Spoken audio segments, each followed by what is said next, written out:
द्रौपदी चीरहरण। कृष्ण ने द्रौपदी के पुकारने का इंतजार क्यों किया? महाभारत में द्यूतक्रीड़ा के समय युधिष्ठिर ने द्रौपदी को दांव पर लगा दिया और दुर्योधन की ओर से मामा शकुनी ने द्रौपदी को जीत लिया। उस समय दुशासन द्रौपदी को बालों से पकड़कर घसीटते हुए सभा में ले आया। जब वहां द्रौपदी का अपमान हो रहा था तब भीष्म पितामह, द्रोणाचार्य और विदुर जैसे न्यायकर्ता और महान लोग भी बैठे थे, लेकिन वहां मौजूद सभी बड़े दिग्गज मुंह झुकाए बैठे रह गए। द्रौपदी को घसीट कर लाया जा रहा था, तब तक भी द्रौपदी को ये भान नहीं था कि मेरा चीरहरण होने वाला है। जब दुशासन से भारी सभा में द्रौपदी की साड़ी उतारने के लिए कहा गया तब द्रौपदी को इस बात का एहसास हुआ कि संकट बढ़ा है। उस वक्त उनने अपने सबसे प्रिय सखा भगवान श्री कृष्ण का नाम पुकारा। हरि हरि अभयम कृष्णा अभयम। उद्धव गीता या उद्धव भागवत में श्री कृष्ण के सखा उद्धव उनसे इस संबंध में कई सवाल करते हैं। आओ जानते हैं श्री कृष्ण उद्धव संवाद को। उद्धव कहते हैं, हे कृष्ण, आप पांडवों के आत्मीय प्रिय मित्र थे। आजाद बांधव के रूप में उन्होंने सदा आप पर पूरा भरोसा किया। कृष्ण, आप महान ज्ञानी हैं। आप भूत, वर्तमान व भविष्य के ज्ञाता हैं। किंतु आपने सच्चे मित्र की जो परिभाषा दी है, क्या आपको नहीं लगता कि आपने उस परिभाषा के अनुसार कार्य नहीं किया? आपने धर्मराज युधिष्ठिर को द्यूत जुआ खेलने से रोका क्यों नहीं? चलो ठीक है कि आपने उन्हें नहीं रोका, लेकिन आपने भाग्य को भी धर्मराज के पक्ष में भी नहीं मोड़ा। आप चाहते तो युधिष्ठिर जीत सकते थे। आप कम से कम उन्हें धन, राज्य और यहाँ तक कि खुद को हारने के बाद तो रोक सकते थे। उसके बाद जब उन्होंने अपने भाइयों को दांव पर लगाना शुरू किया तब तो आप सभाकक्ष में पहुंच सकते थे। आपने वह भी नहीं किया। उसके बाद जब दुर्योधन ने पांडवों को सदैव अच्छी किस्मत वाला बताते हुए द्रौपदी को दांव पर लगाने को प्रेरित किया और जीतने पर हारा हुआ सब कुछ वापस कर देने का लालच दिया, कम से कम तब तो आप हस्तक्षेप कर ही सकते थे। अपनी दिव्य शक्ति के द्वारा आप पान से धर्मराज के अनुकूल कर सकते थे। इसके स्थान पर आपने तब हस्तक्षेप किया जब द्रौपदी लगभग अपना शील खो रही थी। तब आपने उसे वस्त्र देकर द्रौपदी के शील को बचाने का दावा किया। लेकिन आप ये दावा भी कैसे कर सकते हैं? उसे एक आदमी घसीटकर सभा में लाता है और इतने सारे लोगों के सामने निर्वस्त्र करने के लिए छोड़ देता है। एक महिला का शील क्या बचा? आपने क्या बचाया? अगर आपने संकट के समय में अपनों की सहायता नहीं की तो आपको आपात बांधव कैसे कहा जा सकता है? बताए, आपने संकट के समय में सहायता नहीं की तो क्या फायदा?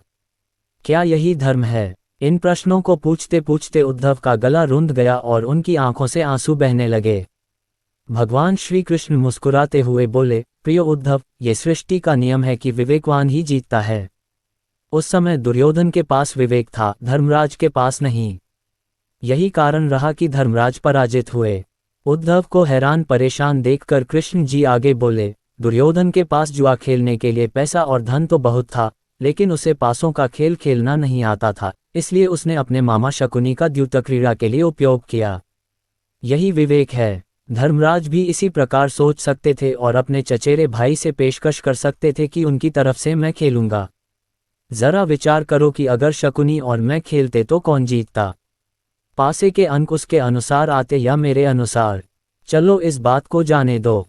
उन्होंने मुझे खेल में शामिल नहीं किया, इस बात के लिए उन्हें क्षमा किया जा सकता है। लेकिन उन्होंने विवेक शून्यता से एक और बड़ी गलती की, और वह ये कि उन्होंने मुझसे प्रार्थना की कि मैं तब तक सभा कक्ष में न आऊं जब तक कि मुझे बुलाया न जाए, क्योंकि वे अपने दुर्भाग्य से खेल मुझसे छुपकर खेलना चाहते थे। वे नहीं चाहते थे मुझे मालूम पड़े कि वे जुआ खेल रहे हैं। इस प्रकार उन्होंने मुझे अपनी प्रार्थना से बांध दिया। मुझे सभा कक्ष में आने की अनुमति नहीं थी। इसके बाद भी मैं कक्ष के बाहर इंतजार कर रहा था कि कब कोई मुझे बुलाता है। भीम, अर्जुन, नकुल और सहदेव सब मुझे भूल गए, बस अपने भाग्य और दुर्योधन को कोसते रहे। अपने भाई के आदेश पर जब दुशासन द्रौपदी को बाल पकड़कर घसीटता हुआ सभा कक्ष में लाया, द्रौपदी अपनी सामर्थ्य के अनुसार जूझती रही। तब भी उसने मुझे नहीं पुकारा। उसकी बुद्धि तब जागृत हुई जब दुशासन ने उसे निर्वस्त्र करना प्रारंभ किया। जब उसने स्वयं पर निर्भरता छोड़कर हरि हरि अभयम कृष्णा अभयम की गुहार लगाई, तब मुझे उसके शील की रक्षा का अवसर मिला। जैसे ही मुझे पुकारा गया, मैं अविलंब पहुँच गया। अब इस स्थिति में मेरी गलती बताओ। उद्धव बोले, कान्हा, आपका स्पष्टीकरण प्रभावशाली अवश्य है, किंतु मुझे पूर्ण संतुष्टि नहीं हुई। क्या मैं एक और प्रश्न पूछ सकता हूँ? कृष्ण की अनुमति से उद्धव ने पूछा, इसका अर्थ ये हुआ कि आप तभी आओगे जब आपको बुलाया जाएगा। क्या संकट से घिरे अपने भक्त की मदद करने आप स्वतः नहीं आओगे? कृष्ण जी मुस्कुराए, उद्धव, इस सृष्टि में हरेक का जीवन उसके स्वयं के बीबीसी कर्मफल के आधार पर संचालित होता है। न तो मैं इसे चलाता हूं और न ही इसमें कोई हस्तक्षेप करता हूं, मैं केवल एक साक्षी हूं। मैं सदैव तुम्हारे नज़दीक रहकर जो हो रहा है उसे देखता हूं। यही ईश्वर का धर्म है। उलाहना देते हुए उद्धव ने पूछा, वाह वाह, बहुत अच्छा कृष्ण, तो इसका अर्थ ये हुआ कि आप हमारे समीप खड़े रहकर हमारे सभी दुष्कर्मों का निरीक्षण करते रहेंगे। हम पाप पर पाप करते रहेंगे और आप हमें साक्षी बनकर देखते रहेंगे। आप क्या चाहते हैं कि हम भूल करते रहें, पाप की गठरी बांधते रहें और उसका फल भुगतते रहें? तब कृष्ण जी बोले, उद्धव, तुम शब्दों के गहरे अर्थ को समझो। जब तुम समझकर अनुभव कर लोगे कि मैं तुम्हारे समीप साक्षी के रूप में हर पल हूं, तो क्या तुम कुछ भी गलत या बुरा कर सकोगे? तुम निश्चित रूप से कुछ भी बुरा नहीं कर सकोगे। जब तुम ये भूल जाते हो और यह समझने लगते हो कि मुझसे छुपकर कुछ भी कर सकते हो, तभी तुम कठिनाइयों में फंसते हो। धर्मराज का अज्ञान ये था कि उसने माना कि वह मेरी जानकारी के बिना जुआ खेल सकता है। अगर उसने ये समझ लिया होता कि मैं प्रत्येक के साथ हर समय साक्षी रूप में उपस्थित हूं, तो क्या खेल का रूप कुछ और नहीं होता। उद्धव मंत्रमुग्ध हो गए और बोले, प्रभु, कितना गहरा दर्शन है, कितना महान सत्य। प्रार्थना और पूजा पाठ से ईश्वर को अपनी मदद के लिए बुलाना तो महज हमारी प्रभावना है, किंतु जैसे ही हम यह विश्वास करना शुरू करते हैं कि ईश्वर के बिना पत्ता भी नहीं हिलता, तब हमें साक्षी के रूप में उनकी उपस्थिति महसूस होने लगती है। गड़बड़ तब होती है जब हम इसे भूलकर सांसारिकता में डूब जाते हैं।